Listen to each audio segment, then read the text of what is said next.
Bueno, vamos a seguir hablando en esta tarde, ¿verdad? En esta tarde de lo que es, pues, el paralelismo, la similitud que existe entre lo que es Yeshua, ¿verdad? O Jesús y José el Soñador. Hemos estado hablando en dos charlas anteriores, dos segmentos o dos partes, como tú las quieras ver, ¿sí? Cómo se ejemplifica o cómo es el retrato prácticamente de lo que es la vida, ¿sí? De lo que es José. Es el prototipo, es la parte que viene a ser lo que es Yeshua, Jesús, ¿verdad? Y todo lo que pues obviamente él hizo. Ahora vamos a entrar en un terreno, ¿verdad? Un poquito, vamos a decir, prácticamente después de lo que él pasó. Acordémonos que en la etapa de los Mesías es conocida en dos maneras, ¿verdad? Hay dos maneras de nosotros irlo entendiendo, y en el judaísmo, de hecho, ¿verdad? Algunas partes lo entienden así, que vienen en lo que es el Mesías Ben José, o hijo de José, ¿verdad? Que no es, ya dijimos, no es José el carpintero, sino José el soñador, es decir, José el que sufre, el sufriente. Y también como Yeshua Ben David, ¿verdad? Yeshua Ben David, esta es la parte también que nosotros tenemos que entender un poquito más, ¿verdad? Que es como rey. Entonces nos vamos a dedicar un poquito también a esta parte que está dentro, ¿verdad? De la misma historia de lo que es José. Bueno, digo historia porque muchas de las veces la gente así lo entiende, pero ya hemos hablado que esto prácticamente es profético acerca de lo que iba a ser el Mesías. Y muchas personas no ven esto, ¿verdad? Y que realmente ya está plasmado ahí en la Torá, ya está plasmado, y que, como dije, Dios escribió prácticamente el guión. Dios escribió este guión, ¿sí? De esta, vamos a decir, de esta vida, pero la dejó plasmada en el libro de Bereshit. Entonces, en el libro de Génesis. Si tú no lees el libro de Génesis, si tú no has leído el libro de Génesis, entonces te puedes estar perdiendo muchas cosas, ¿verdad? Si a ti te han dicho, bueno, no leas ya el Antiguo Testamento, como mal llamado lo hablan, ¿sí?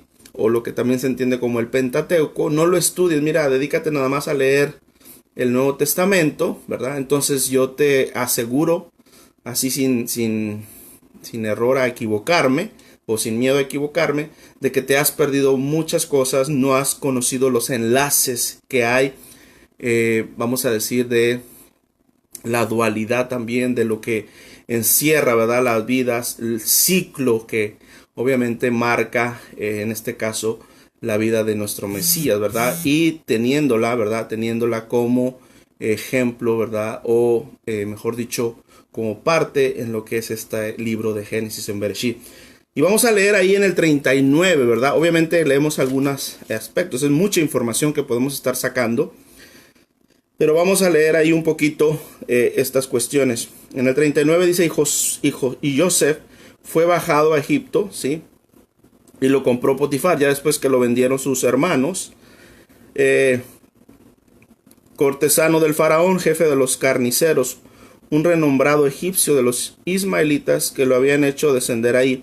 Estuvo Hashem con Joseph y se transformó en un hombre próspero y permaneció en la casa de su amo egipcio. Y percibido su amo de que Hashem estaba con él y todo lo que hacía, Hashem lo hacía prosperar en su mano, y halló Joseph gracia ante sus ojos y lo asistió y lo colocó a cargo, ¿verdad?, de su casa. Muchas cosas ya lo sabes de esto.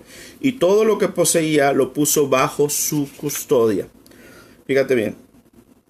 Y sucedió que desde el primer momento que lo colocó en su casa, a cargo de todo, ¿sí?, bendijo Hashem la casa del egipcio a causa de Joseph. Entonces, ahí, obviamente, tú ya te sabes esta parte que es importante, cómo fue que estuvo prosperando, todo lo que hacía, ¿verdad? Todo lo que hacía.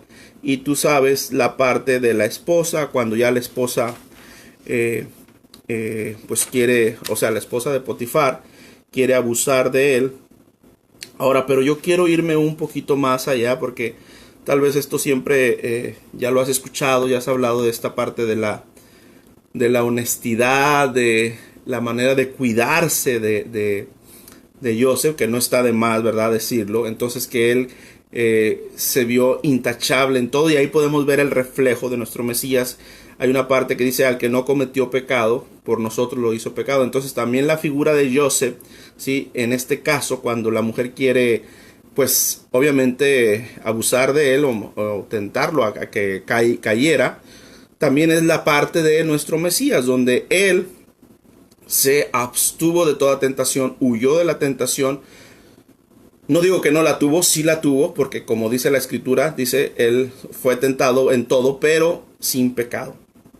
Entonces la vida de Joseph en esta parte también nos muestra, ¿verdad? También nos muestra el reflejo de cómo iba a ser nuestro Mesías. Entonces nuestro Mesías, Yeshua, ¿verdad? Obviamente se mantuvo para poder calificar. Eso es importante que lo entendamos, ¿verdad? Y aquí quiero hacer un paréntesis así. Nuestro Mesías, Yeshua, ¿verdad? Nuestro Redentor, no podía haber calificado, ¿sí?, para ser nuestro Mesías si él hubiera fallado en algún mandamiento, vamos a decirlo así. Si él hubiera fallado en algún mandamiento que le correspondía a él, entonces no lo hacía apto, como para poner una palabra, para ser el Mesías prometido, ¿verdad?, de Israel. Entonces, esta parte, sí, es importante que la entendamos, porque muchas personas a veces dicen que Yeshua, o piensan, sí, o hay algunas personas que dan estas charlas o estas predicaciones, o como se diga, que Yeshua vino a cambiar todo lo que fue la Torá, o cambiar todo lo que fue la ley. No, él lo que estaba era en contra, ¿verdad?, de las cuestiones de los ancianos. No en contra, ¿verdad?, de la Torá, de la ley de Dios. Eso es importante que nosotros entendamos la diferencia entre ley rabínica, la ley rabínica y la ley, ¿verdad?, de la Torá. O sea, en un término más que lo puedas encontrar tú, es la halajá, ¿verdad? La halajá es cómo se iban a hacer tales y cuales cosas de una manera más profunda, para darte una parte así más precisa. Por decir, a Rab Shaul, a Pablo, hay escritos que él habla de las obras de la ley, que yo he hablado en otros temas. Tú los puedes buscar en algunos estudios, no me voy a meter ahorita, pero las obras de la ley prácticamente se refiere Rab Shaul, Pablo, a lo que es la halajá, la ley rabínica. Entonces Jesús, Yeshua, él nunca habló nada en contra de su padre. O sea, las palabras de su papá, vamos a decirlo así, eran es la palabra de Dios, la Torá, los 5 primeros libros. Entonces, Jesús, Yeshua, nunca habló en contra, ni hizo nada en contra de lo que es la palabra de Dios, que es la ley, como se dice, la ley, la Torá. Entonces, si no hubiese calificado para ser el Mesías. Eso es importante que lo entendamos, porque si nosotros entendemos esto, entonces ya podemos entender que desde Génesis de Moisés, todo lo que escribió,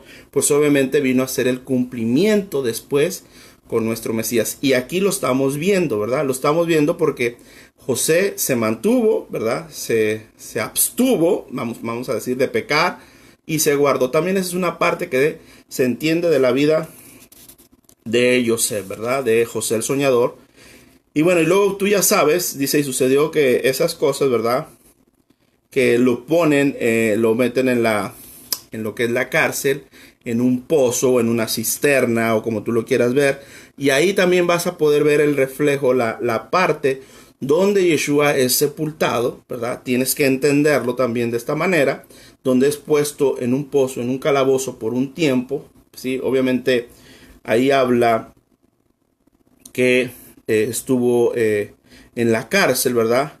Y después él surge. Ahora, cuando él surge, ¿verdad?, cuando él sale, ¿sí?, sale victorioso, vamos a decirlo así, por unos sueños. Tú ya sabes la historia, que le revela a los sueños. Ahí prácticamente, vamos a decirlo así, prácticamente se está revelando quién iba a estar sobre todas las cosas, cuando ya le da la interpretación al faraón, y él mismo, o sea, José el soñador, le da, como quien dice, la instrucción de lo que debe de hacer. Entonces al faraón le pareció correcto que él mismo, como él era un hombre que que le había revelado esos dos sueños, que en realidad era uno, como sabemos.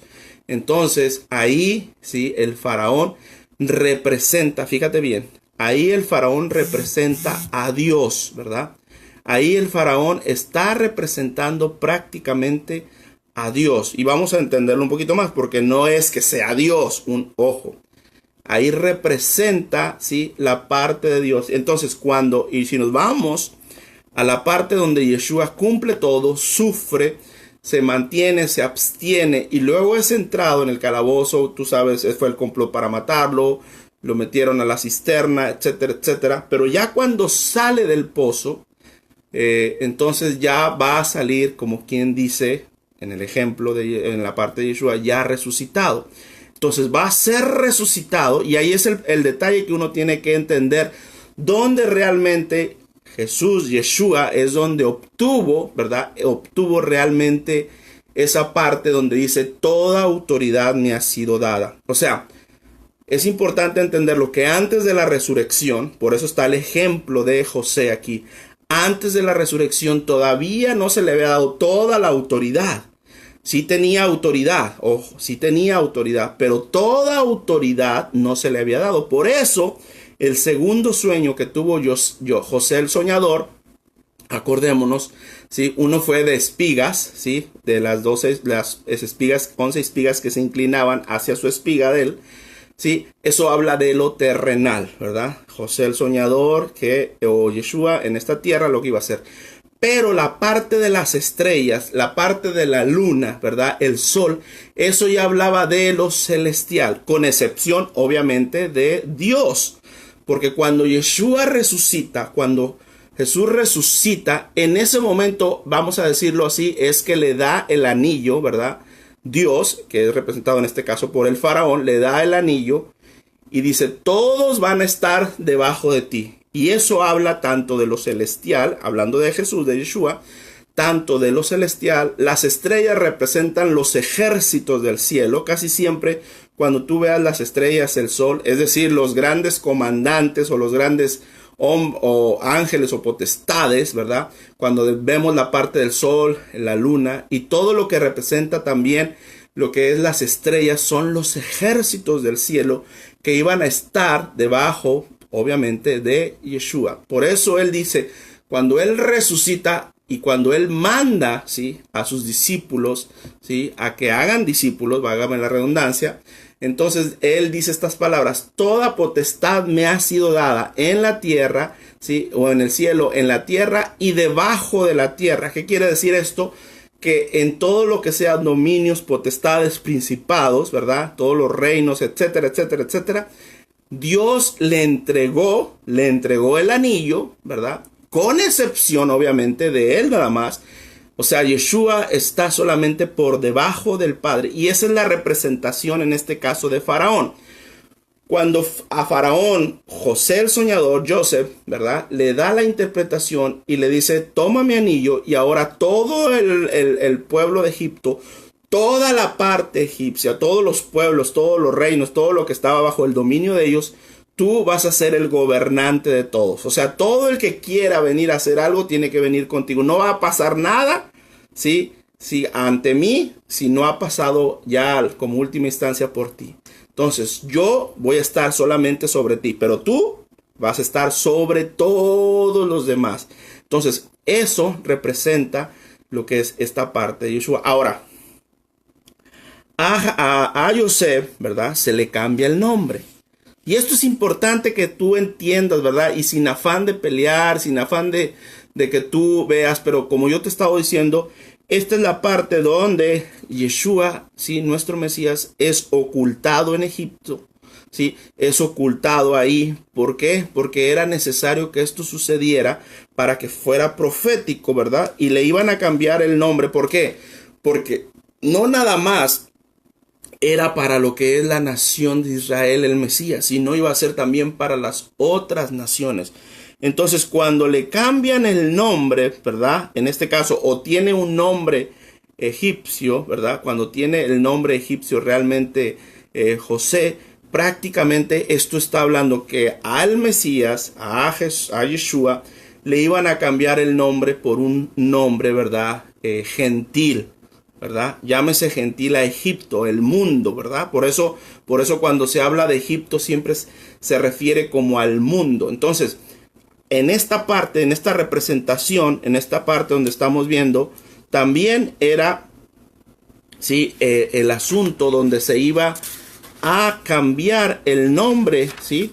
De lo que es José el Soñador, o ya no iba a llamarse Joseph. Estoy tratando de recordar ahorita cuál era el nombre. Entonces ahí se le da el nombre y entendemos, fíjate bien, y entendemos que ahí es donde Roma, ojo, Roma es quien le pone el nombre, ¿verdad? De lo que es Jesús, ¿verdad? Realmente Jesús no es el nombre de nuestro Mesías. Acordémonos de una cosa bien importante. Yeshua nació judío, si vivió como judío, ¿sí? Murió como judío y también resucitó como judío y vendrá como judío. Entonces, el nombre que se le dio, ¿verdad? O que es sobre todo nombre para que en el nombre de Yeshua, ¿verdad? Yeshua se doble toda rodilla de lo que está en el cielo, en la tierra y debajo de la tierra. Entonces, ese es el nombre que se le dio. Cuando viene Roma, ¿verdad? Roma en el 325. Y obviamente se ve la popularidad que ellos tenían. Y ellos querían desligar a toda esta parte de lo que es Israel. Con todo lo que es, vamos a decirlo, la cristiandad que ellos formaron o ellos fundaron. Entonces ahí ellos cambiaron el nombre. Empezaron a ver un nombre que fue el nombre que le pusieron al Mesías. Que todos, hasta yo conocí al Mesías, ¿verdad? Por este nombre, que prácticamente es la revelación que se está dando, ¿verdad? Con lo que es José el Soñador. Obviamente no estoy hablando todos los detalles, pero para que tú entiendas, sí, que en la representación, en la parte histórica o en la parte literal, como tú lo quieras ver así, realmente no es solamente histórico ni literal, es profético lo que se está hablando ahí de nuestro Mesías. Entonces, ¿por qué? Porque a Joseph ya no se iba a llamar Joseph, ya le iban a cambiar el nombre. Entonces, esto es la parte donde nosotros tenemos que entender que al Mesías de Israel, ¿verdad? Le cambiaron el nombre. Ahora, no estoy diciendo que eso, vamos a decir, esté mal, y que obviamente, porque ese era un plan ya de redención. Esto no es un plan que se le ocurrió a Roma. Eso quiero que lo entendamos también. Esto no fue algo que Roma. Sí, bueno, obviamente Dios utiliza, acuérdate que las bestias que soñó Daniel prácticamente eran esto, o las visiones que tuvo de la noche, era prácticamente los imperios que iban a estar reinando. Y el último imperio, ¿verdad? O la última parte de lo que es el imperio, o el último imperio que iba a gobernar grande y temible, pues prácticamente está hablando de Roma. Y Roma iba a ser el que iba a cambiar, ¿verdad? Porque ahí lo dice en Daniel, iba a cambiar lo que es los tiempos, ¿verdad? Iba a cambiar pues la instrucción, la ley, porque ahí lo dice la ley. Cambió la ley, ¿sí? Y cambió, obviamente, la identidad de nuestro Mesías. Entonces, en esta parte es importante, y tú lo puedes leer. Tú puedes leer aquí en el capítulo 40 en adelante, ¿sí? Ahí ya habla un poquito más, ¿sí? Ya le dice, fíjate bien en el 41. En el 40-41 dijo... Y dijo el faraón a José, mira, te he puesto a ti a cargo de toda la tierra de Egipto, lo que te acabo de decir. La figura en este caso de faraón es la figura de Dios. Quiero que entiendas eso. No es que sea Dios, ojo, es la figura. Acuérdate que no todos los faraones fueron malos. Después hay algunos faraones. Bueno, este faraón fue bueno con José, ¿verdad? Y algunos con Jacob y con toda la descendencia. Ya después vinieron otros faraones que dicen que no conocieron a José. Eso tú lo puedes seguir leyendo. Entonces, le dice, y le dijo el faraón a José, mira, te he puesto a ti a cargo de toda la tierra de Egipto. Y se quitó el faraón el anillo, lo que te acabo de decir. El anillo se lo quitó y lo puso en su mano y lo colocó en la mano de José. Luego lo mandó, ¿verdad? Vestir con ropas de lino. Fíjate, ya es realeza, ya no es Joseph o ya no es un José cualquiera. Y lo colocó una cadena de oro al cuello. También hizo cabalgar en su segundo carruaje real y proclamó ante él, perdón, y proclamó ante él Aurej, y así lo designó a cargo de toda la tierra de Egipto. Dijo el faraón a José: yo soy faraón, fíjate bien, y sin ti ningún hombre puede levantar ni mano ni el pie en toda la tierra. Llamó, obviamente, faraón estaba por encima de José, ¿verdad?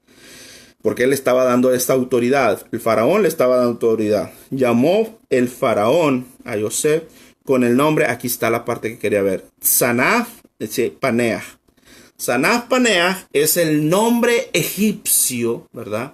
O el nombre gentil que se le dio o que se le da a lo que es José. Esto es lo que quiero que tú entienda o entendamos, ¿verdad? En esta profecía que está hablando de lo que es nuestro Mesías para cuando iba a venir. Que él, obviamente, para poder salvar también a otros, ¿sí? No solamente a su pueblo, sino poder salvar a Egipto, es decir, al mundo, al resto del mundo. Por eso Juan, sí, Yohanan, el inmersor, el bautista, dijo: he aquí el Cordero de Dios, sí, el Cordero de Dios que quita el pecado, no dijo de Israel, sino el pecado del mundo, ¿verdad? Entonces, los Goyim, ¿verdad? Roma le cambia este nombre, ¿sí? Y ponte en la figura esto de José, ¿sí? En vez de decir Yeshua, ¿sí? Ya no se iba a llamar Yeshua. Acuérdate que los nombres propios no se traducen. No se traducen. Entonces, el nombre que se le dio realmente vamos a decir, a Miriam, a María, como se conoce por el ángel Gabriel, realmente fue Yeshua, ¿sí? Que prácticamente es nuestro Redentor, nuestro Salvador, el que va a salvar, como tú lo quieras ahí traducir, el que salva, Dios salva, etcétera, etcétera. No fue el nombre, ¿sí? Y a lo mejor esto te puede hacer un choque, y como dije, no, estos estudios no son para chocar o controversia, o que tú lo tienes que analizar y buscar. El nombre que se le dio, ¿sí? Fue Yeshua, ¿sí? Yeshua HaMashiach, que en ese nombre está intrínseco, ¿verdad? O está dentro, ¿sí? El nombre de Dios, el nombre del Eterno. Pero Jesús, ojo lo que te voy a decir, Jesús, el nombre de Jesús no significa nada. De hecho, hay algunas personas que cuando ya empiezan a ver el significado de Jesús es como caballo, ¿verdad? Cuando ya empiezas a buscar de manera literal. El nombre que se le dio, que es sobre todo nombre, ¿sí? Es Yeshua. Jesús, como aquí lo estás viendo, como el faraón egipcio, ¿verdad? Le dio el nombre a José de Safnat Paneah, ¿sí? Este es el nombre que se le dio a José. En vez de llamarse con su nombre hebreo, Joseph, que Joseph quiere decir que se te añada otro, que Dios te añada, es lo que quiere decir el nombre de Joseph. Prácticamente, sí, le dijo Sanaf Paneah, y le dio a Osnat, hija de Potifera, jefe de On, por esposa. Entonces, aquí es importante que tú entiendas esto, ¿verdad? Porque no es que estoy diciendo, ya no tienes que decir Jesús. No, nosotros no caemos en ese asunto, no caemos en sino que Dios mismo es el que te va a ir revelando, te va a ir poniendo estas partes, ¿verdad? Para que tú vayas entendiendo por medio de la palabra. No es porque alguien se levanta y que no se dice Jesús, se dice Yeshua, no se dice así. No. Que el mismo Dios a través de su palabra te vaya iluminando y tú vayas entendiendo, ¿verdad? Que realmente cuál fue el propósito, porque hay un propósito en que Dios haya permitido que se le haya cambiado el nombre, ¿verdad? En este caso a Yeshua, al Mesías de Israel, para que mucha gente, ¿verdad? Para que mucha gente entrara. Por eso el misterio, ¿verdad? El misterio que habla por ahí Pablo en Romanos 11, el misterio, ¿sí? Donde dice que hay hasta que se cumpla la plenitud de los gentiles. Es la parte de lo que es el olivo natural y el olivo silvestre, ¿verdad? Tenían que, obviamente, injertar, ¿verdad?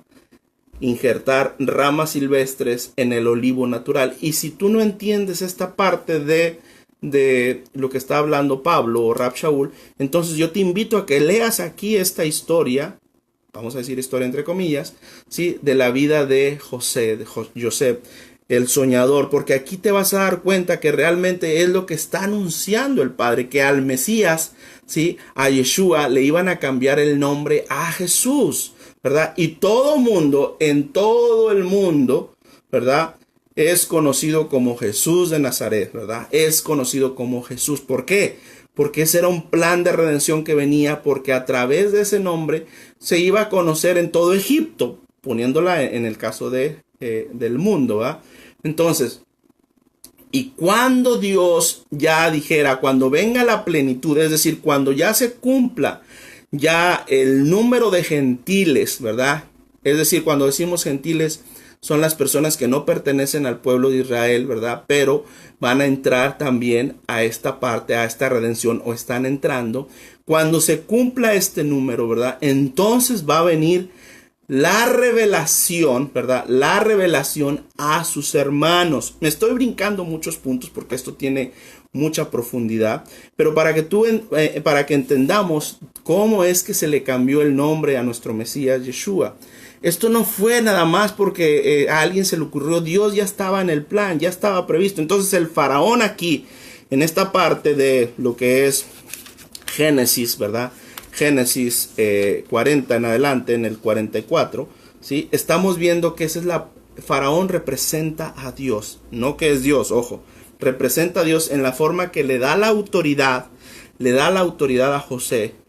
Cuando digo José, tú siempre trasládate al Mesías. Entonces, el Mesías, cuando resucita, ¿cuándo es que se le dio la autoridad al Mesías sobre todo lo que te acabo de explicar?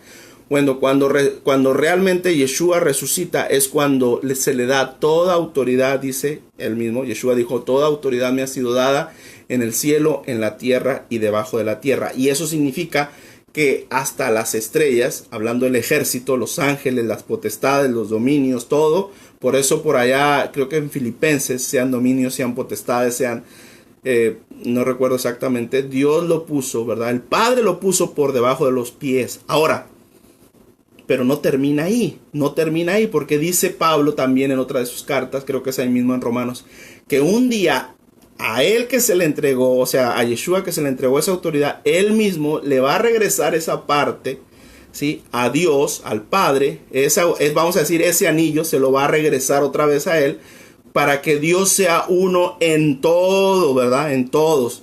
Entonces, ese mismo, ¿sí? Que recibió la autoridad, que es en este caso Yeshua, Jesús, ¿sí? Va a regresar esa autoridad al final, ¿verdad? Ya cuando sea la redención, cuando ya no haya falta de Torah, cuando ya estemos allá en la eternidad, cuando ya la nueva Jerusalén haya descendido y estemos habitando. Entonces, en ese momento es cuando Yeshua ya cumplió, vamos a decir, ya cumplió con lo que se le había dado. Pablo lo dice así en Romanos, tú lo puedes leer.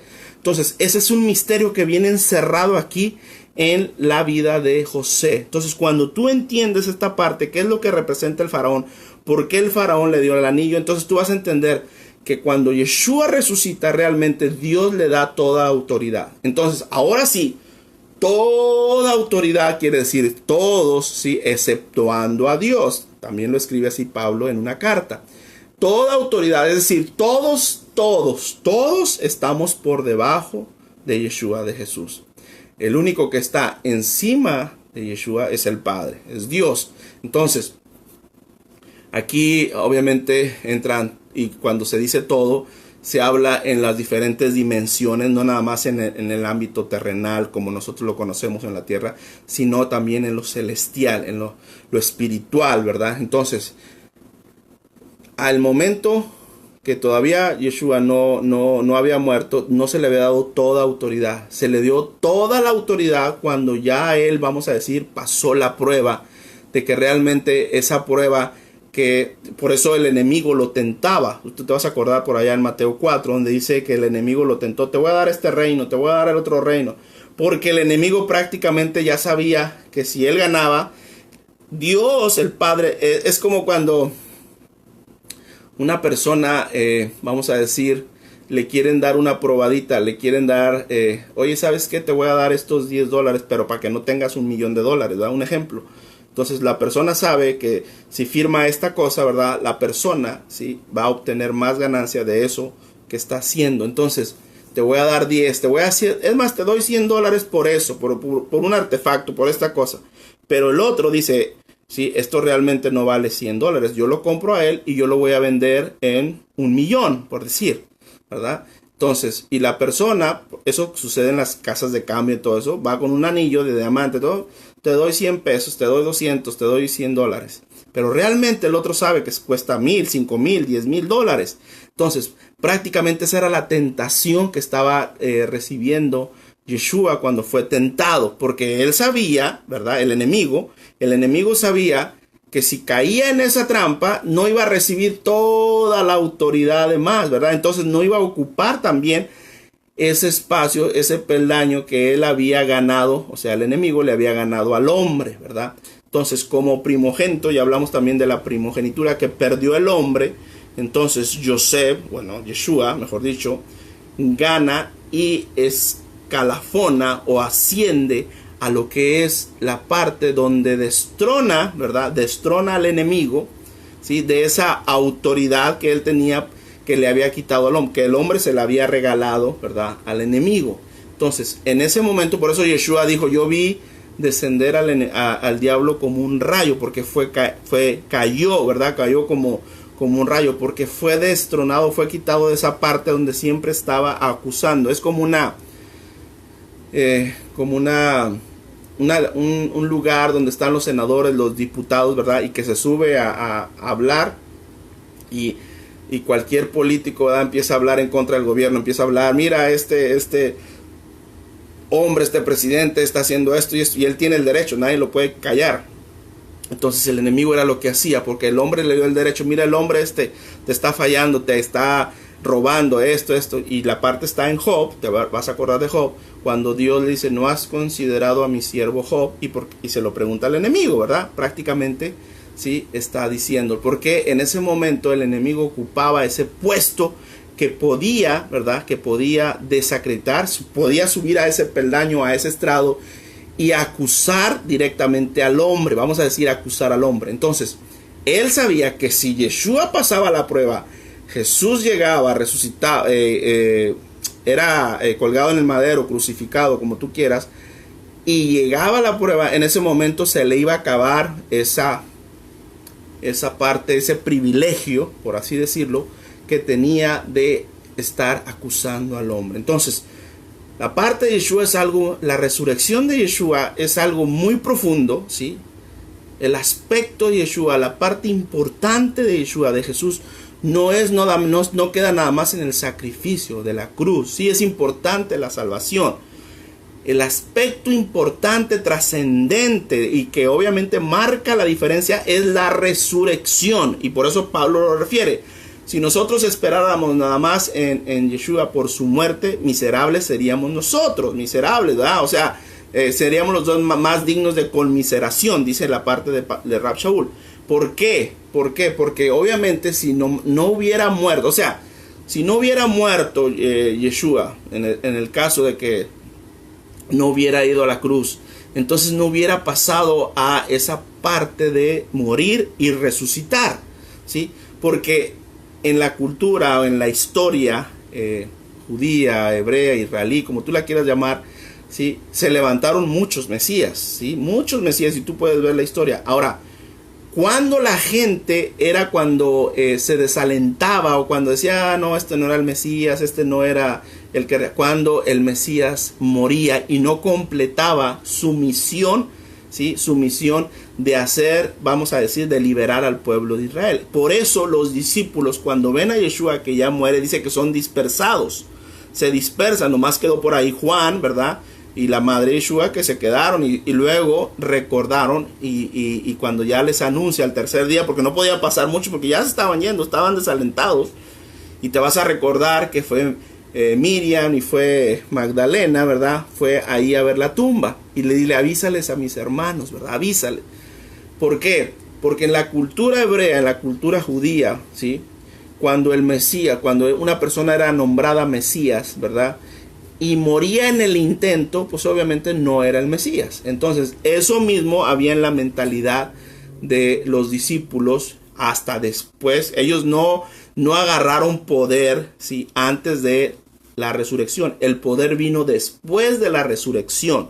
Ellos entendieron, y por eso después, ya en después de la resurrección, Pedro se levanta y comienza a dar su sermón, ¿sí?, con esa valentía, que ya no les importó absolutamente nada. ¿Por qué? ¿Por qué no les importó absolutamente nada? Porque ya vieron que el Redentor, el Mesías, realmente estaba ahí.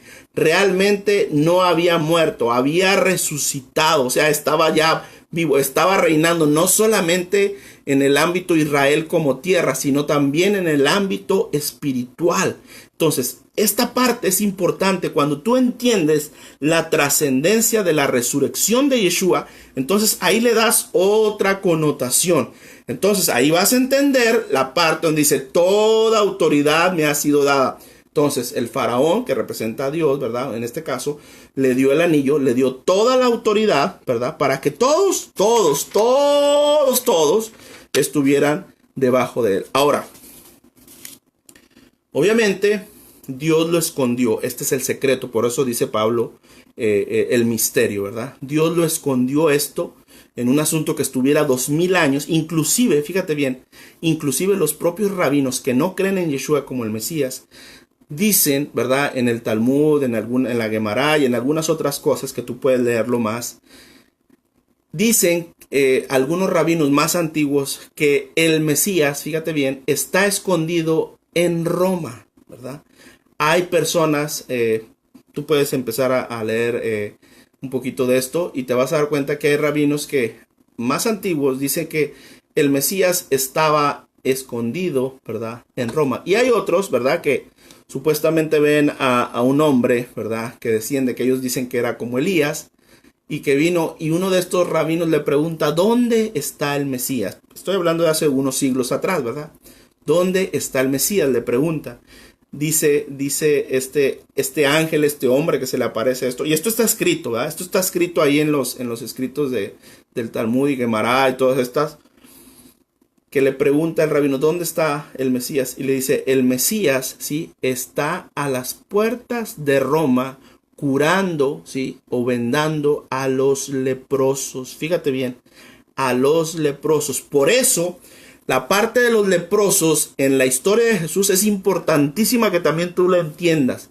Porque cuando tú entiendes, ¿verdad?, que no se había hecho ningún milagro de sanidad de leprosos, fíjate bien, desde la historia, si no mal recuerdo, desde la historia de Eliseo y el siervo Giesi, que le da la lepra por querer desear lo que no quiso Eliseo, ¿verdad? Te vas a acordar de esa parte, que le dio lepra cuando el hombre, el tesorero ahorita se me fue el nombre, fue limpiado cuando lo mandó sumergir 7 veces al Jordán, ¿verdad? Y él decía: si hay mejores ríos en Siria.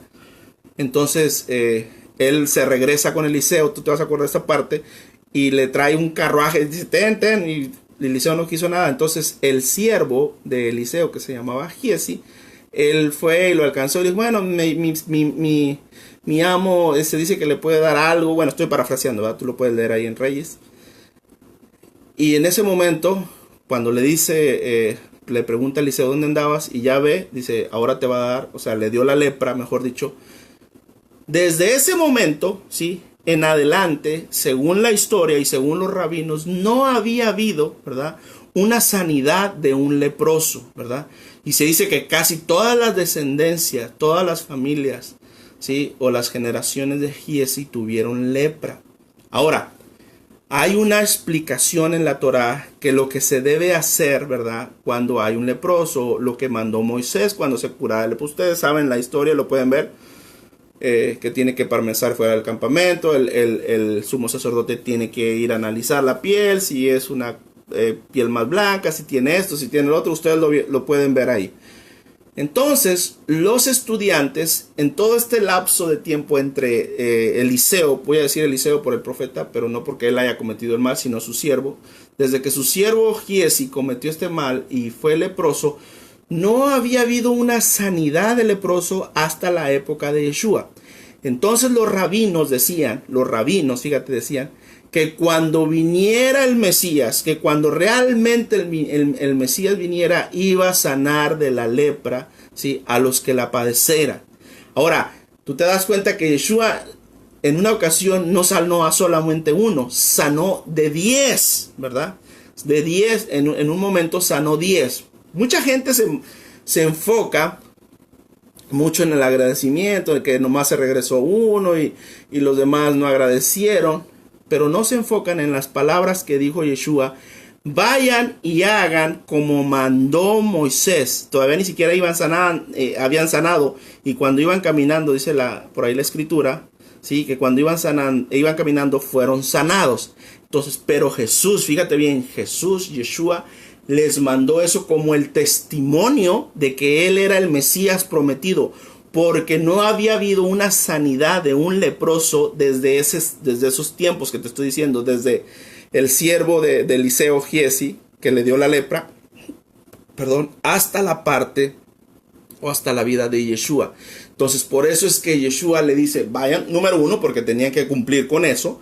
Hay un mandato cuando una persona era sanada de lepra, tenía que cumplir ciertas cosas, pero también como testimonio, ¿verdad? Como testimonio de que él era el Mesías. Él no iba a hablar. Por eso dice que hay una parte que escribió Isaías, que él no iba a gritar y que él no iba a hablar, él no iba a vociferar, y el pábilo que humea, ¿verdad?, no iba a ser apagado, sino que él realmente lo que iba a estar diciendo, él no decía: hey, yo soy el Mesías, vengan a mí, yo soy el Mesías. No, él con los actos, con los hechos, es con lo que realmente habló nuestro Mesías. Entonces, esta parte es importante.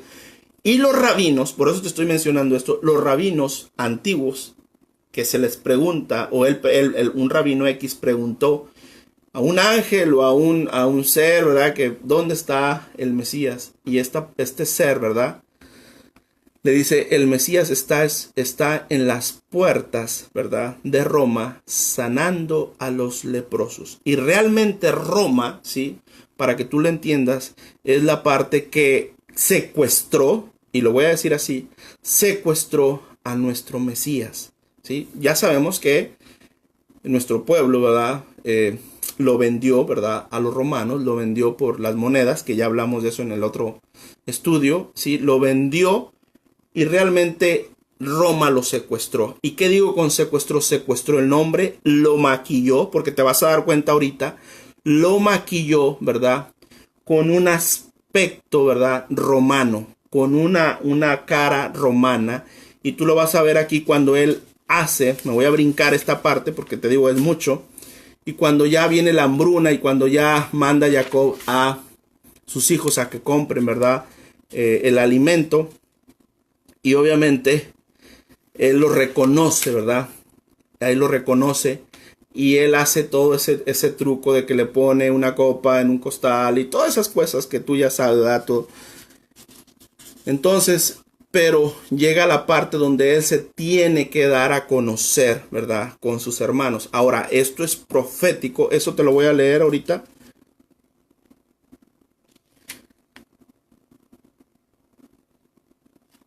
Aquí está, mira, fíjate dónde van a reconocer, donde dice, hay una parte que dice que van a reconocer al que traspasaron y llorarán, ¿verdad? Ahorita no recuerdo la cita, lamentarán, ¿verdad?, al que traspasaron. Y esto está aquí también escrito, está en la vida de Joseph, en Génesis 42, 21, fíjate bien, pero ¿cómo lo dice? Dice: y se dijeron los unos a los otros, es decir, las 12 tribus, los 12 hermanos, ciertamente culpables somos, fíjate bien, con respecto a nuestro hermano. O sea, ponte en la cabeza a Yeshua, Jesús, ya que vimos su intensa angustia cuando nos suplicaba y no le prestamos atención. Es por eso que nos ha acometido esta desgracia. Es decir, ellos van a reconocer primero que se equivocaron, que traspasaron a su hermano, que van a lamentar, dice, haber ofendido, vendido, como tú quieras. Y contestó Reuben en el 22 a ellos diciendo: ¿acaso no les hablé diciendo, no pequen contra el muchacho? Mas no escucharon, y también su sangre aquí que está siendo reclamada. Fíjate bien. Y te vas a acordar de cuando estaban los fariseos, ¿verdad? Cuando Poncio Pilato estaba ahí lavándose las manos y todo eso. Muchos gritaron que la sangre, ¿verdad?, de él caiga sobre nosotros. Acuérdate, la sangre, en este caso de Yeshua, que caiga sobre nosotros. Gritaban los fariseos así, los propios hermanos gritaban. Entonces, esto es lo que está diciendo prácticamente Reubén, ¿verdad?, el pueblo de Dios. Y ellos no sabían que Yosef entendía, ¿verdad? O sea, ellos no sabían que Yeshua estaba ahí al tanto. Pues había un intérprete entre ellos, es decir, hasta el idioma, ¿verdad? Hasta el idioma cambió. ¿Por qué? Porque si tú sabes que hasta la liturgia, ¿verdad?, después fue dada en latín cuando lo toma Roma.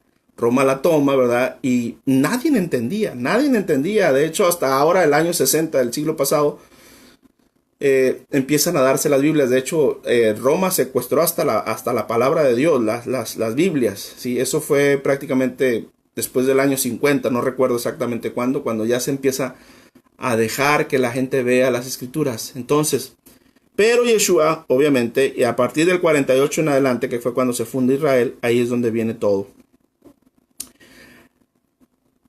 Bueno, y ahí viene la parte en adelante, dice que le dio orden que se llenaran los recipientes y todo, hizo, vino. Y luego en el 43, otra vez le viene a decir el Padre. Y en el 43:29, voy a leer un poquito esto para que entiendas el contexto. Entonces alzó la vista y vio a Benjamín. Fíjate bien. Benjamín, ¿verdad? Benjamín cumple un papel importante, y aquí va a estar la profecía como Judá, ¿sí?, y Benjamín solamente se quedan como las dos tribus, ¿verdad? Y aquí está, es importante. Esto que te voy a leer es importante. Entonces alzó a la vista y vio a Benjamín, Binyamin su hermano, el hijo de su madre. Dijo: ¿acaso este es su hermano pequeño del que me hablaron? Y dijo: Dios te conceda su gracia, hijo mío. Y se apresuró Yosef a salir porque se había despertado su compasión por su hermano y necesitaba llorar, fíjate, aparte. Y entró a la habitación y lloró ahí, se lavó el rostro y salió. Y se fortaleció, y que sirvan comida. Le sirvieron a él por separado y a ellos por separado, y los egipcios que comían con él por separado, pues los egipcios no soportaban comer comida junto con los hebreos. Fíjate de dónde viene eso, judíos y gentiles, acuérdate, judíos y gentiles no se podían ver. Eso tú lo puedes ver en Hechos también. Después dispuso las porciones y ordenó al encargado en el 44, y ordenó al encargado de su casa diciendo: llena las bolsas de los hombres con tanta comida como puedan. Y tú sabes esa historia, le llenó también la de Benjamín. Y aquí viene en el 14, el 44:14. Me voy a brincar, me estoy brincando, tú lo puedes leer ahí. Cuando llegó Yehudá con sus hermanos a la casa de Yosef, él aún se encontraba ahí, y se arrojaron sobre el suelo ante él, y le dijo a Yosef: ¿qué es esto que han hecho? ¿Acaso no se dan cuenta de que un hombre como yo practica la adivinación? Ustedes saben lo de la parte que los egipcios creían mucho en esto de adivinación. Entonces él hizo este plan para darlo. Dijo Yehudá en el 44:16: ¿qué podremos decir a nuestro Señor? ¿Cómo podremos hablar? ¿Y cómo podremos justificarnos? Dios ha descubierto el pecado, fíjate bien, de tus siervos. Henos aquí dispuestos a ser esclavos de mi Señor, tanto nosotros como aquel cuya mano fue hallada la copa. Pero él respondió: será un sacrilegio quien hiciera algo así, el hombre en cuya posesión se fue hallada la copa y el esclavo. Bueno, entonces, y en el 18, entonces se acercó a Yehudá y dijo: te ruego, mi Señor, desea hablar tu siervo una palabra a los oídos de mi Señor, y no se encienda tu ira como tu siervo, pues eres como el faraón. Fíjate, eres casi como el faraón. Mi amo preguntó a sus siervos diciendo: ¿acaso tiene padre o hermano? Y dijimos: a mi Señor tiene un padre. Bueno, ya esta parte la saben. Lo que yo quiero, para resumir un poquito ya, ¿sí?, es que Yehudá se queda a cargo de Benjamín. Fíjate bien. Y tú lo sigues leyendo ahí en los siguientes capítulos. Yehudá se queda a cargo de Benjamín cuando le dice que está su vida, que él se queda. Y eso es profético también para lo que está sucediendo hoy en la actualidad. Hoy en la actualidad, desde Roma prácticamente, o antes, mejor dicho, desde cuando se dividen las 12 tribus. Las dos tribus que se quedan juntas siempre es Benjamín, el menor, y Yehudá, el mayor, ¿verdad? Entonces, esto es el ejemplo, el prototipo o la profecía que está hablando de aquí de Yehudá y Benjamín. Es decir, ahorita en el pueblo de Israel, los que viven ahí, habitan allá, se les llama judíos, ¿verdad? Se nos llama judíos, ¿por qué? Porque obviamente Judá es el mayor, pero realmente ahí hay dos tribus, ¿verdad? Bueno, hay tres, pero realmente las que representan así son dos. Es la tribu de Benjamín y la tribu de Judá. Pero como Judá es el mayor, entonces es conocido como judíos. Y esto es la profecía de lo que estaba o lo que está anunciando aquí en la vida de José con esta parte. Entonces, esto que está sucediendo de que se quede Judá ahí, realmente, ¿verdad? Realmente esto está hablando de lo profético que iba a suceder a partir de, pues prácticamente después de que se dividen las 10 tribus, cuando Salomón peca y las 10 tribus, la tribu de Efraín, como es conocida, se desaparecen para no conocerse más. Las únicas que permanecieron fueron la tribu de Benjamín y la tribu de Yehudá. Entonces, esta es una parte profética, ¿verdad? Que también se está hablando, y también se está diciendo de lo que es, ¿verdad? De lo que es Judá en este momento o Israel. Ahora, esta parte última ya para cerrar, porque esto es mucho, hay mucho que hablar aquí. Estoy resumiendo lo más que puedo, ¿verdad? Para que tú más o menos comprendas lo principal. Pero esta parte que viene aquí, ¿verdad? Es la parte donde José el soñador se revela a sus hermanos. Ahora, esta es la parte que tú tienes que entender donde Jesús, Yeshua, se revela ante Israel, ¿verdad? Entonces, es importante que entiendas esto. Si nunca lo has visto en la profecía, tienes que verlo.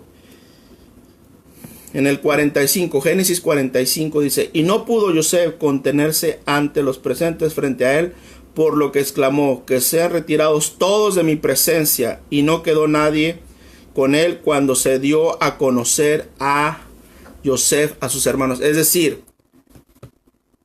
todos los gentiles que estaban ahí, todos los judíos, los egipcios, José los mandó sacar. Los mandó, ¿verdad? Los mandó obviamente desalojar, porque él se iba a revelar a sus hermanos. Acordémonos, José estaba maquillado, traía su cosa como egipcio, ¿sí? Y sus hermanos no lo reconocían. Entonces, y aparte porque él hablaba la lengua egipcia. Ellos, si tú escuchaste lo que leímos hace rato, él entendía lo que ellos hablaban porque él hablaba hebreo, pero él les hablaba en el idioma, ¿verdad?, egipcio. Entonces, cuando él hace desalojar a todos, sí, es cuando se va a revelar ante sus hermanos. Entonces, aquí está la profecía. Cuando el Mesías regrese, cuando Jesús, Yeshua regrese, él se va a revelar a sus hermanos en un momento determinado que no van a estar las demás naciones, los demás pueblos, y él solo se va a revelar, y ahí es donde dice que van a lamentar al que traspasaron, al que vendieron, al que timaron, como tú quieras, o mataron, ¿verdad? Dice a José y sus hermanos el 2: y lloró a voz alta, oyeron los egipcios, y oyó la casa del faraón, y dijo José a sus hermanos: yo soy José. Y esto es importante porque dicen muchos rabinos que cuando venga el Mesías, él va a decir así: yo soy José, José. ¿Acaso está aún mi padre con vida? Pero no lograron sus hermanos responderle, porque quedaron desconcertados. Ahorita en este momento, nuestros hermanos judíos, ¿verdad?, están desconcertados con el Jesús, ¿verdad?, que creó Roma. Porque el Jesús que creó Roma, ¿verdad?, está maquillado, ¿verdad? Le quitaron todo el aspecto judío, todo el aspecto de la Torá, todo el aspecto que él venía, y le pusieron un maquillaje romano, le pusieron un maquillaje anti-ley, anti-Torá, anti-fiestas, anti-todo. Entonces, y lo maquillaron y le pusieron fiestas, para que entiendas, fiestas que tienen que ver con Roma, fiestas que nada tienen que ver con Israel, nada tienen que ver con el Padre, ¿verdad? Entonces, en ese momento entendemos que los judíos ahorita están desconcertados y por eso no pueden aceptar a Jesús, vamos a decirlo así, a Jesús como el Mesías, porque dicen, bueno, mira, el Jesús que ellos practican, ¿sí?, está en contra de la Torah. Ese no puede ser nuestro Mesías porque ellos comen cerdo, por decir, porque ellos en vez de celebrar el Shabbat celebran el domingo, porque ellos en vez de celebrar, por decir, el Pesaj, celebran una cosa que inventó Roma que se llama Semana Santa. Entonces, todas esas cosas, ¿verdad? Todas esas cuestiones es el maquillaje, para que entiendas, el maquillaje que se le dio a lo que es Joseph, a el Mesías, Yeshua. Entonces, por eso es que los hermanos ahorita en esta parte no logran reconocer. Por eso Judá, ¿verdad?, y Benjamín no logra reconocer, y posteriormente todas las demás tribus, que obviamente son las que perdieron la identidad, pero en este caso las que mantuvieron la Torah, las que guardaron, y esto está también en la parábola del hijo pródigo, el que se quedó en casa, el que tiene la identidad muy propia y muy firme, ¿verdad?, es obviamente Yehudá y Benjamín, pero es conocido como judíos, pero son las dos tribus. Entonces, esto es lo que nosotros tenemos que entender. Cuando venga el Mesías, ¿verdad?, él, por eso ese misterio, esa cosa no nos corresponde a nosotros. Ese asunto, ¿verdad?, lo dice por ahí Rab Shaul en su carta en Romanos, ¿verdad?, que muchas personas dicen cualquier cosa menos lo que tienen que decir. Entonces ahí se ve, ¿verdad?, realmente, ¿sí?, lo que va a suceder. Realmente dice que cuando se cumpla la plenitud de los gentiles, entonces él mismo se va a revelar. Dice,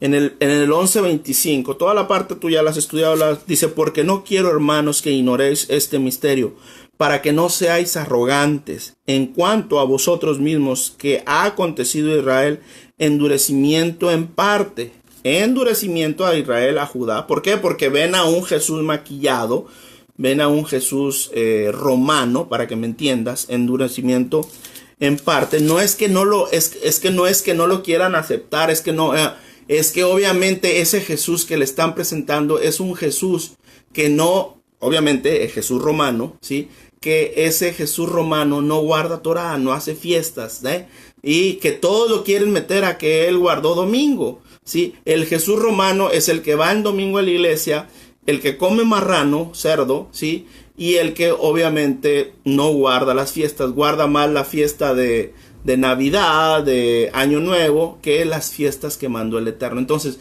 por eso mismo es que el pueblo judío, los judíos, no pueden aceptar a ese Jesús cristiano, porque ese Jesús cristiano, vamos a decirlo así, abroga la Torah. Y Jesús, Yeshua mismo dijo, yo no he venido a abrogar la Torah, yo no he venido a quitarle nada ni a ponerle, al contrario. Entonces, esto es lo que está diciendo Pablo. En parte, hasta que haya entrado la plenitud de los gentiles, hasta que se haya completado ese número total del pueblo, del mundo entero, que Dios lo tiene. Y luego, fíjate bien, y luego en el 26, todo Israel será salvo. Todo Israel, como está escrito, que apartará a Jacob, de Jacob, perdón, la impiedad, y será mi pacto con ellos cuando yo quite sus pecados. Ahora, ¿dónde viene esto? ¿Dónde viene esto aquí en la vida de José? Bueno, si tú sigues leyendo y te vas en el 45:4, dice, y dijo José a sus hermanos, acérquense por favor a mí. Y ellos se acercaron y dijo, yo soy José, ponte aquí en tu mente, yo soy Yeshua, su hermano, Yo soy el Mesías de Israel, a quien vendieron, fíjate, a quien vendieron a los romanos. En vez de Egipto aquí ponle Roma, porque Egipto son gentiles, es el mundo. Y ahora no se aflijan, fíjate bien, y ahora no se aflijan ni se reprochen por haberme vendido, ¿sí?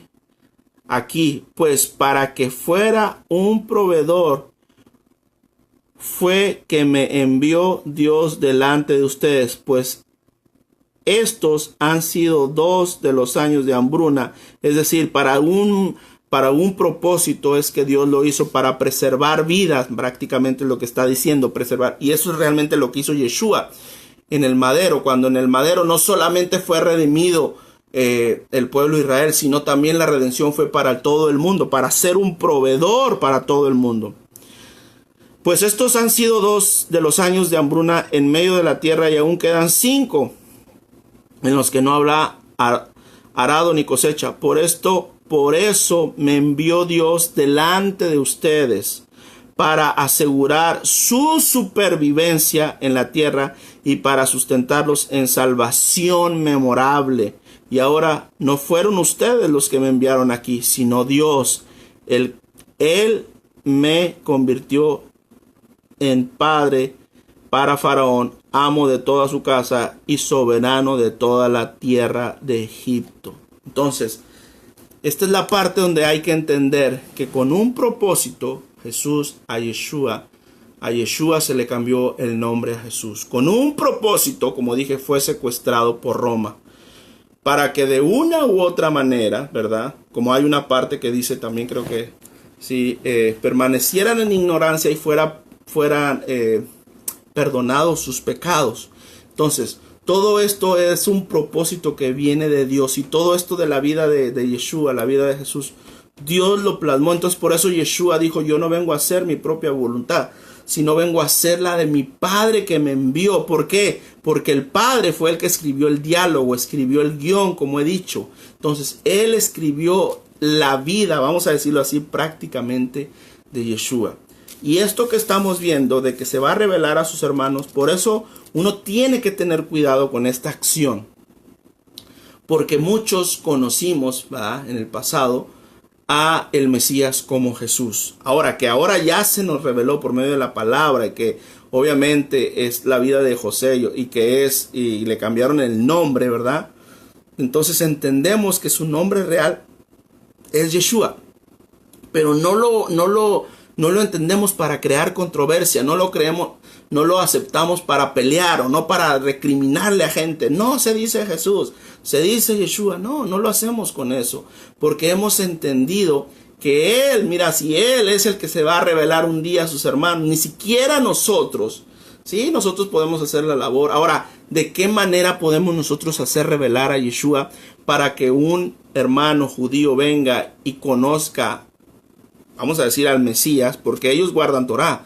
Lo único que les hace falta es reconocer al Mesías, a Yeshua como Mesías.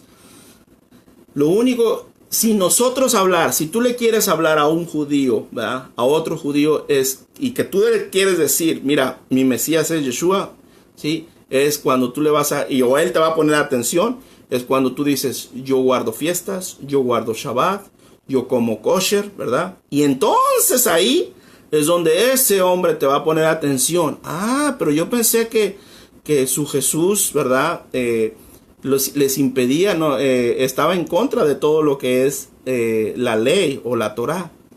Y tú obviamente le vas a decir: bueno, no, lo que pasa que mi pueblo, ¿sí?, por mucho tiempo, o el pueblo, ¿verdad?, por mucho tiempo fue ocultado, el Mesías fue ocultado, ¿sí?, de lo que realmente Él es, ¿verdad? Entonces, y las convicciones y la identidad que se ha perdido de muchos de mis hermanos, por así decirlo, ¿sí?, entonces ahora está siendo revelado.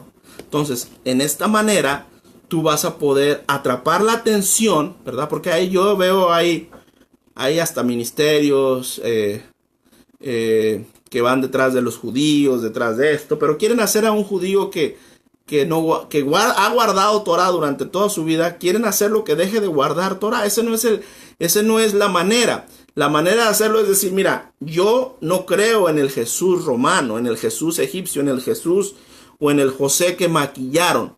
Yo creo, ¿verdad?, en Yeshua, el que guarda mandamientos, guardó Torah y el que guardó todo esto. Esta es la verdadera identidad de nuestro Mesías. Entonces, cuando nosotros hagamos eso, ahí es que vas a poder estar, vamos a decirlo así, evangelizando, si es que se puede decir esa palabra, a un judío de aceptar al Mesías, a Yeshua como Mesías.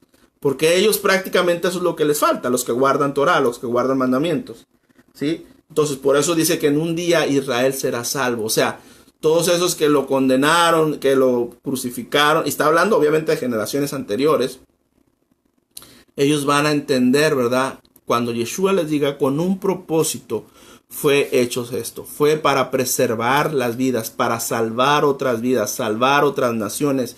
Fue que el nombre es Yeshua, ¿verdad? Fue secuestrado por Roma. Y esto, como digo, no es un plan que tuvo el enemigo. No, este es un plan de Dios. Este es un plan de Dios para redención de pecados. Entonces, si tú lo conociste como Jesús, qué bueno, ¿verdad? Porque has conocido al Mesías de Israel. No, a lo mejor no has hecho porque te han vendido o te han metido a un Mesías maquillado con Egipto o con Roma. Te han metido un José, ¿verdad?, maquillado, y le han dado un nombre egipcio. Ahora, pero va a llegar un momento, y estamos casi, ¿sí?, en la culminación de los tiempos, donde el Mesías va a venir y se va a revelar, obviamente, a sus hermanos. Y ahí van a reconocer esta parte, ¿verdad?, que dice que van a reconocer, ¿sí?, y van a llorar y van a lamentar, ¿sí?, por haber traspasado, ¿verdad?, a su hermano, por haberlo vendido, en este caso, a José el soñador. Y por eso he estado hablando de esta similitud. Hay muchas más cosas que podemos indagar, podemos buscar, pero yo creo que esto es lo más que resalta, lo más importante que debemos de tener en cuenta, ¿sí?, al comparar la vida de José, ¿sí?, José el soñador, es Joseph, obviamente, con Yeshua HaMashiach, con Jesús, ¿sí?, como se conoce Jesús el Cristo. Cristo quiere decir Mesías. Ahora, aunque no es Jesús, ¿verdad?, pero muchos le han conocido así. Entonces, esto, ¿verdad?, viene en lo que es la Torá, ¿sí? Y la Torá, por eso yo digo, no puede ser desligada de todo lo demás. Si tú conociste a Jesús, qué bueno. Qué bueno que lo has conocido con el nombre de Jesús. Ahora, trata de caminar realmente como Él camina, no como te lo dijo Roma o como te lo dice Roma. Trata de hacer lo que dice su palabra, no lo que interpretan otras personas. Si tú realmente, si quieres seguir los pasos de Yeshua, los pasos de Jesús, entonces haz lo que Él hizo. Él obedeció al Padre en todo. Él obedeció al Padre. Entonces, Él no vino, como muchas personas dicen, Él no vino a hacer las cosas para que nosotros no las hiciéramos. Él vino a cumplir las cosas para enseñarnos que ligera es su carga, ¿sí? Su yugo es fácil, ¿sí? Y ligera es su carga. Él no nos vino a enseñar para que, como muchas personas a veces se quieren sacudir las manos y dice, ya Jesús ya lo cumplió, yo ya no tengo necesidad. No, Él vino a enseñarnos cómo es el camino a la vida eterna, ¿verdad? Por eso dijo, yo soy el camino, la verdad y la vida. Eso es Torah. Si no has entendido qué significa yo soy el camino, la verdad y la vida, eso es Torah. Entonces, Él nos dio la correcta o la perfecta interpretación, ¿sí?, de cómo se tienen que hacer las cosas. Entonces, por eso Él debatía con los estudiosos de la ley, con los sabios que ponían muchas cargas. No, Él dijo, no, espérate, ¿vas a guardar Shabbat? Sí, guarda Shabbat. Ay, no, pero allá me dicen que no tengo que hacer esto. No, empieza a encontrar la delicia de Shabbat.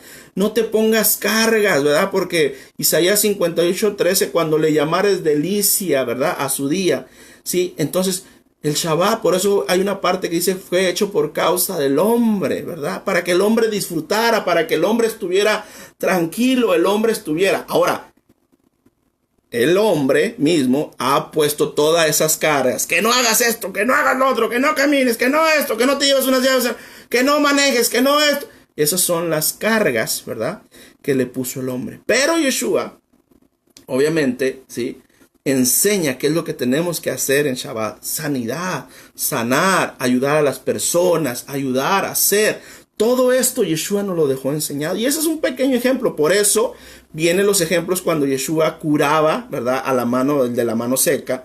Curaba a la mujer que tenía la joroba. La enderezó. Y lo hizo en Shabbat. Y los fariseos se asustaban. Y ¡ay! ¿Cómo puedes hacer en Shabbat esto? No, porque esas cosas sí se pueden hacer en Shabbat. Entonces muchas personas, ¿sí?, quieren irse a los rudimentos, quieren irse a la halajá así dura y fuerte, y quieren hacer una cosa, ¿verdad? Pero Yeshua dijo, no, esto es ligero, esto es fácil. O sea, si quieres disfrutar Shabbat está bien, lee mi palabra, conversa con tus sobrinos, con tus hijos, con todos, de mi palabra, pero no te pongas cargas. Que eso es lo que realmente está hablando. ¿Por qué? Porque el yugo es fácil y ligera su carga. Entonces, eso es realmente lo que vino a debatir Yeshua con los rabinos de aquel tiempo, como se entiende. No que vino a abrogar la ley, no. Vino a decirles, ustedes ponen cargas que ni siquiera ustedes son capaces de tocar con su dedo. Así lo dijo Yeshua. Ustedes ponen tantas cargas, ¿sí?, que ni siquiera ustedes son capaces de tocar con el dedo. O sea, hay mucha gente que dice, ponte esto, haz lo otro, haz así. Pero ellos ni siquiera hacen la mínima parte. O sea, hablan y dicen lo que se pone, lo que se tiene que hacer, pero ellos ni siquiera lo hacen. Entonces, eso es precisamente lo que habló Yeshua. Obviamente, vamos a guardar Shabbat, sí. Vamos a pegarnos lo más, sí. Vamos a pegarnos, vamos a hacer la voluntad de Él, vamos, sí. O sea, y obviamente, poco a poco, paso a paso, que Dios te vaya enseñando esta parte. Porque Yeshua, obviamente, es el que enseñó todas estas cosas. Y no es una carga que te vas a poner como dicen allá en México, no te la hagas del pípila. El pípila es un indio que se puso una cosa acá, una piedra atrás, ¿verdad? Sí, queriéndote poner muchas cargas que ni siquiera Yeshua, vamos a decir, estaba de acuerdo con eso. Imagínate, si Yeshua no estaba de acuerdo con muchas cargas así, pues imagínate nosotros. Entonces, y Él es nuestro rabino. Él es nuestro jajam, Él es o nuestro modelo a seguir, ¿verdad? Pueden venir otros, puedes leer la literatura, puedes hacer, eso está bien, pero el modelo a seguir, nuestro rabino, el que por eso te dije, toda autoridad le fue dada, toda autoridad, y toda autoridad quiere decir que todos los demás, todo Rambam, Rashi, todas las interpretaciones de todos esos hombres, los Gadol y todos esos que tú me quieras mencionar, todos, sí, están por debajo de Él. Que ahorita no lo entienden, que ahorita no lo aceptan, bueno, pero un día Él va a poner en orden y va a quitar todas esas enseñanzas en el milenio para enseñarnos la correcta interpretación de la Torah. Y esto es la similitud entre Yeshua y José el soñador. Bueno, Dios te bendiga y Dios te guarde, y que sigamos creciendo en el conocimiento, ¿sí?, de la palabra, para llegar a esa estatura del varón perfecto que es Yeshua HaMashiach, nuestro hermano mayor. Dios te bendiga. Shalom para todos, Shavuot Tov, ¿sí? Que tengan una semana buena, bendecida. Y Happy Hanukkah, ¿sí? Mañana es Hanukkah. Shalom.